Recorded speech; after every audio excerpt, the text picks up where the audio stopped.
नमस्कार दोस्तों, स्वागत है आपका मेरे यूट्यूब चैनल प्रगति की पर। मैं आपका बहुत बहुत स्वागत करती हूँ अपने चैनल पर। तो मैं आज आपके लिए एक टॉपिक लाई हूँ जो है नए कानून जो भारत में लागू किए गए हैं।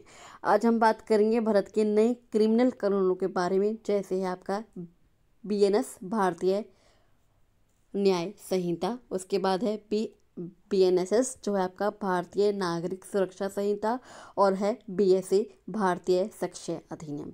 हम इन तीनों के बारे में आज बात करने वाले हैं। तो ये तीनों जो कानून हैं वो कब से लागू हो चुके हैं? वो आपके 1 जुलाई 2024 से लागू हो चुके हैं। लेकिन भाई एग्जाम में तो कहीं का भी आता है। भाई आपकी करंट अफेयर्स से में आपका क्वेश्चन जरूर आ सकता है, चाहे आपका SSC हो, रेलवे हो, कोई सा भी एग्ज़ाम हो। और 2025 में भी इन पर नए अपडेट आए हैं जो मैं आपके लिए लाई हूँ। तो चलिए समझते हैं इन कानूनों के बारे में। तो सबसे हम पहले ये समझते हैं कि ये कानून क्यों बदले गए। पहले हमारे यहाँ जो ये BNS है, BNSS है और BSA है, इसकी जगह कौन से कानून थे? इसकी जगह हमारे यहाँ आते IPC, CRPC और एविडेंस एक्ट चलते थे। लेकिन ये तीनों जो कानून थे वो 150 साल से भी ज़्यादा पुराने थे। ये अंग्रेजों के समय के कानून थे कि IPC लगाओ। आपने सुना होगा कि IPC की धारा या CRPC या एविडेंस एक्ट क्या थे कि हमें सबूत चाहिए, कोई भी सबूत हो। सरकार ने कहा कि पुराने कानून आज के समय के लिए ठीक नहीं, क्योंकि आजकल ऑनलाइन का ज़माना है, तो ये भी कानून भी अपडेट होने चाहिए। तो 2024 में 3 कानून बनाए गए, जो है आपका नया दंड संहिता BNS, नई प्रक्रिया संहिता PNSS और नया साक्ष्य कानून BSA। इसका मकसद क्या था? इसका मकसद क्या है? इसका मकसद है कि न्याय तेज न्याय, टेक्नोलॉजी का उपयोग हो और पीड़ित को ज़्यादा अधिकार देना। पीड़ित को ज़्यादा अधिकार देना मतलब जो पैसे वाला है, पैसे वाला को कोई चालाकी न कर सके, जो पीड़ित है उसको न्याय मिल सके।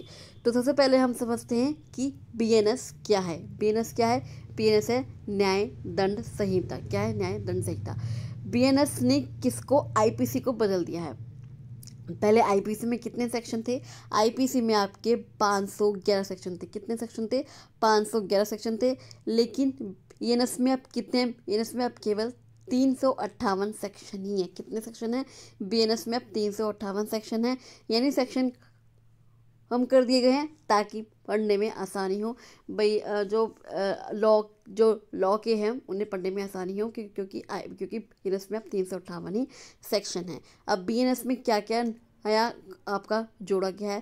पहली बार कुछ नए अपराध बनाए गए हैं। जैसे क्या है? जैसे आतंकवाद। जो टेररिज्म को एक पहली बार स्पष्ट परिभाषा दी गई है कि अगर कोई भी टेररिस्ट कुछ करता है तो उसके लिए दंड अवश्य दिया जाएगा। अगर कोई भीड़ मिलकर हत्या करती है, मान लो कोई भीड़, किसी दो चार लोग अगर किसी की हत्या कर देते हैं मिलकर, तो उसे क्या कहा जाएगा? तो उसे मॉब लिंचिंग कहा गया है। क्या कहा गया है? मॉब लिंचिंग कहा गया है, और इसकी सज़ा बहुत ज़्यादा सख्त है। और इसके अलावा क्या है? रेप की, अगर कोई रेप करता है तो उसकी सज़ा भी पहले से बहुत ज़्यादा सख्त कर दी गई है। हिट एंड रन, कि अगर कोई किसी गाड़ी वाला कोई मार के भाग जाता है, किसी को टक्कर मारकर भाग जाना, इसकी सज़ा लगभग 10 साल तक हो सकती है अगर कोई ऐसा करता है। लेकिन कुछ छोटे मोटे अपराध हटा दिए गए हैं। भारत में पहली बार कम्युनिटी सर्विस नाम की सज़ा जोड़ी गई है। कौन सी सज़ा? कम्युनिटी सर्विस नाम की सज़ा जोड़ी गई है। सेडिशन क्या है? सेडिशन क्या होता है? यानी देशद्रोह जो वाला जो पुराना सेक्शन है वो हटा दिया गया है।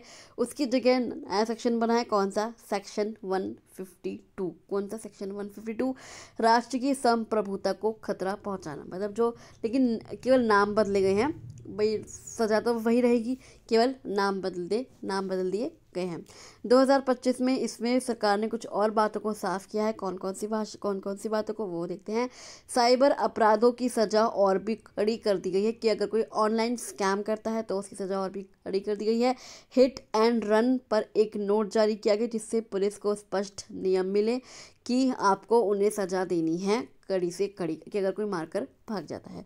उसके अलावा कम्युनिटी सर्विस कैसे कराई जाएगी, इस पर भी गाइडलाइन दी गई है। उसके अलावा डिजिटल सबूत से छेड़छाड़ करने वालों पर अब अधिक सख्ती होगी कि अगर कोई डिजिटल सबूत है, मतलब किसी की वीडियो रिकॉर्डिंग है, कुछ भी है, या फिर किसी के खिलाफ कोई भी सबूत है, डिजिटल ऑनलाइन एविडेंस है, तो उसके खिलाफ सख्त सजा दी जाएगी। अब कौन कौन से सेक्शन हैं जो आपको याद रखने होंगे पीएनएस के, क्योंकि एग्जाम्स में अच्छे आते हैं। सेक्शन 152। अब सेक्शन 152 में क्या है आपका, राष्ट्र की संप्रभुता को नुकसान पहुंचाएगा। अगर कोई राष्ट्र की संप्रभुता को नुकसान पहुंचाएगा तो उसे सेक्शन 152 के अंतर्गत सजा दी जाएगी। भीड़ द्वारा हत्या, कि अगर कोई भीड़ में हत्या करता है तो उसको सेक्शन 106 कौन सा सेक्शन 106 के अंतर्गत सजा दी जाएगी। अगर कोई बलात्कार करता है, रेप करता है, तो उसको सेक्शन 112 सेक्शन 112 के अंतर्गत सजा दी जाएगी। अगर कोई संगठित अपराध करता है तो उसे सेक्शन 69 के अंतर्गत सजा दी जाएगी। और अगर कोई हत्या करता है, मर्डर करता है, तो उसे सेक्शन 101 के अंतर्गत सजा दी जाएगी। अब हम आते हैं BNSS पर, भारतीय नागरिक सुरक्षा संहिता। अब ये BNSS क्या है, BNSS ने CRPC को कौन से कानून था पहले, ये पहले था, CRPC को बदल दिया है। ये कानून पूरे मामले की प्रक्रिया बताता है कि जैसे अगर किसी ने FIR की है, FIR से उसे सजा मिलने तक ये पूरी प्रक्रिया को बताता है। अब इसमें क्या क्या बदलाव दिए गए हैं, अब इसमें बदलाव दिए गए हैं कि अब कोई भी इंसान 0 FIR कहीं भी दर्ज कर सकता है। ये नहीं है कि आपको उसी पुलिस स्टेशन में FIR दर्ज करनी होगी जिस इलाके का केस है, आप किसी भी पुलिस स्टेशन में अपनी FIR दर्ज करा सकते हैं। कुछ अपराधों के लिए EFIR यानी ऑनलाइन FIR दर्ज हो सकती है। जैसे कोई बड़ा अपराध है, आप वहाँ पर जा नहीं सकते पुलिस स्टेशन में, तो आप ऑनलाइन भी FIR दर्ज करवा सकते हैं। पुलिस को समय पर जांच पूरी करनी होगी। ज़्यादातर मामलों में चार्जशीट 90 दिनों में देनी होती है। 90 दिनों में उन्हें बताना होता है कि हमने क्या क्या चार्ज उस पर लगाए हैं, अपराधी पर लगाए हैं। पुलिस को बॉडी कैमरा पहनना ज़रूरी किया गया है। बॉडी कैमरा पहनना मतलब उस ड्रेस पहनना ज़रूरी किया गया है कि मान लें अब वो किसी कहीं पे कुछ अपराध हुआ है, किसी का मर्डर हुआ है, तो उनको वो ड्रेस पहननी ज़रूरी है।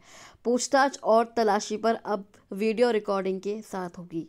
जैसे अगर पुलिस किसी से पूछताछ कर रही है, किसी की तलाशी ले रही है, तो उसकी वीडियो रिकॉर्डिंग भी करनी होगी पुलिस को। पुलिस वेरिफिकेशन अब अनिवार्य है। अगर जैसे मान लीजिए आप किसी को किराए पर रख रहे हैं या किसी को काम पर रख रहे हैं, तो आपको पुलिस वेरिफिकेशन करवानी होगी।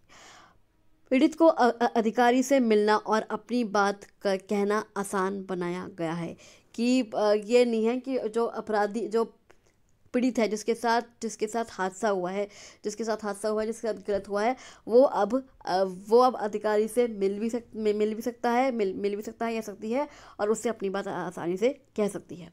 अब इसमें क्या क्या आपके बदलाव किए गए हैं, देश भर में नेशनल FIR ट्रैकिंग सिस्टम शुरू किया गया है कि उनको FIR, मान लीजिए आपको कोई FIR निकलवानी है कि हमें FIR उसकी निकलवानी है, हमने तब FIR इसकी दर्ज की थी। मान लीजिए पुलिस देर करती है किसी केस में, वो केस अभी तक सॉल्व नहीं हुआ है और आपको FIR निकलवानी है, तो आप ट्रैक करके FIR निकलवा सकते हैं। इससे पता चलेगा कि आपकी FIR कहाँ तक पहुँची।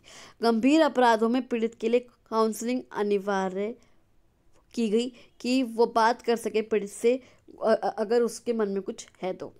इलेक्ट्रॉनिक सबूत अपलोड करने का एक एकीकृत पोर्टल शुरू हुआ कि इलेक्ट्रॉनिक सबूत, जैसे मान लीजिए कोई वीडियो रिकॉर्डिंग ही है तो उसे आप अपलोड कर सकते हैं, एक पोर्टल पर कर सकते हैं। अब हम आते हैं BSA पर। BSA क्या है, भारतीय साक्ष्य अधिनियम। कौन सा, भारतीय साक्ष्य अधिनियम। अब ये BSA है क्या, BSA ने पुराने एविडेंस एक्ट को बदल दिया है। कौन सा एविडेंस, मतलब जो आपके हार्ड कॉपी में जो एविडेंस होते थे उसको बदल दिया गया है कि अब डिजिटल जो सबूत हैं, जो आपके ऑनलाइन सबूत हैं, वो पूरी तरह मान्य होंगे। पहले क्या था, पहले कोई ऑनलाइन सबूतों को नहीं मानता था, लेकिन अब जो डिजिटल सबूत हैं, ऑनलाइन सबूत हैं, वो पूरी तरह मान्य होंगे। मान लीजिए वीडियो रिकॉर्डिंग ही। अब डिजिटल सबूत में क्या क्या आएगा आपके, जैसे आपका आएगा व्हाट्सएप चैट भी आपका डिजिटल है, ईमेल है, सीसीटीवी फुटेज है, वॉइस रिकॉर्डिंग है, या फिर किसी की पीडीएफ फाइल है, कंप्यूटर का डेटा है, या फिर मोबाइल का डेटा है, सबको अब अदालत में इस्तेमाल किया जा सकता है। अब 2025 में क्या अपडेट किया गया है, इसमें 2025 में डीप फेक एविडेंस रूल जारी किया गया। क्या गया? Deep fake evidence rule. अब इसमें क्या है, यानी अगर कोई नकली वीडियो या आवाज़ बनाता है तो उसे पहचानने के नियम बनाए गए। मतलब वहाँ पर एक हायर किया जाता है कोर्ट में कि ये नकली तो नहीं है, आवाज़ नकली तो नहीं है, या फिर ये नकली वीडियो नहीं है। उसके लिए भी नियम बनाए गए कि उनको पहचानना ज़रूरी है। अब क्या क्या हुआ, अब कौन से अपडेट आए हैं 2025 में। जो साइबर क्राइम है उसकी सज़ा बढ़ाई गई है, कि जो ऑनलाइन स्कैम होते हैं उसकी सज़ा बढ़ाई गई है। डीप फेक सबूत की जांच का नियम, कि कोई सबूत फेक तो नहीं है, नकली तो नहीं है, उसकी जांच कराई जाए, उसका नियम बनाया गया है। हिट एंड रन पर स्पष्टीकरण क्या किया गया है कि उसको सज़ा मिलनी चाहिए, जो पुलिस है उसका अच्छे से उसे सजा दे। एफआईआर ट्रैकिंग सिस्टम शुरू किया गया है, कि आपकी एफआईआर कहाँ तक पहुँची उसको ट्रैक करने के लिए सिस्टम बनाया गया है। डिजिटल सबूत से छेड़छाड़ पर बड़ी सजा, कि अगर कोई डिजिटल सबूत से छेड़छाड़ करता है, WhatsApp chat, voice recording, emails, CCTV footage, तो उस पर भी सजा दी जाएगी। अब आपके लिए एग्ज़ाम के लिए क्या क्या जो प्रश्न है वो बन सकते हैं, तो सबसे पहले बन सकता है आपका बीएनएस किसे रिप्लेस करता है, तो वो करता है आईपीसी को। किसको? आईपीसी को। बीएनएस आईपीसी को रिप्लेस करता है। बीएनएसएस किसे रिप्लेस करता है, तो बीएनएसएस रिप्लेस करता है सीआरपीसी को। बीएसए किसे रिप्लेस करता है, वो करता है एविडेंस एक्ट को। कम्युनिटी सर्विस जो है वो किस कानून में आई, वो आई आपकी बीएनएस में। टेररिज्म कौन से कानून में डिफाइन हुआ, वो है आपका बीएनएस। ईएफआईआर किस में है, वो है आपकी बीएनएस में। ईएफआईआर किस में है, ये आपके उसमें होंगे कि कौन सा कानून किस एक्ट में है। तो ईएफआईआर किस में है, कि आप कि आप ऑनलाइन एफआईआर दर्ज कर सकते हैं, वो आप कर सकते हैं बीएनएसएस में। डिजिटल एविडेंस किस में वैलिड है, तो वो डिजिटल एविडेंस है आपके बीएसए में। ये साफ बात है। जो बीएनएस है वो है आपका अपराध का कानून, कि किस अपराध में आपको कितनी सजा मिलेगी। बीएनएसएस में है आपका प्रक्रिया, कि जो आपने एफआईआर की है उससे लेके सजा तक। और जो आपका बीएसए है आपका और जो आपका बीएसए है आपका एविडेंस को लेकर, कि सबूतों को लेकर। तो डिजिटल एविडेंस किस में वैलिड है, बीएसए में। हिट एंड रन की सजा कितनी बताई गई है, 10 साल बताई गई है। एडिशन हटाकर कौन सा सेक्शन आया, सेडिशन कौन सा सेक्शन है, वो है आपका देशद्रोह का। तो वो कौन सा सेक्शन आया, 152। ये तीनों कानून कब लागू हुए, तो ये तीनों कानून लागू हुए आपके 1 जुलाई 2024 से। तो दोस्तों नई क्रिमिनल कानून हमारे देश के लिए बहुत बड़े बदलाव हैं। ये परीक्षा में 2024 से लेकर 2025 तक लगातार पूछे जा रहे हैं। तो अगर आपको ये वीडियो अच्छा लगा हो तो आप इस वीडियो को लाइक कर सकते हैं, शेयर कर सकते हैं, और इस चैनल को सब्सक्राइब करके ज़रूर जाइएगा, इसे शेयर कीजिएगा, और कमेंट में बताइएगा कि आपको ये वीडियो कैसी लगी, और अगला वीडियो आपको कौन से टॉपिक पर चाहिए। तो चलिए मैं आपसे मिलती हूँ अगले वीडियो में, तब तक के लिए थैंक यू सो मच।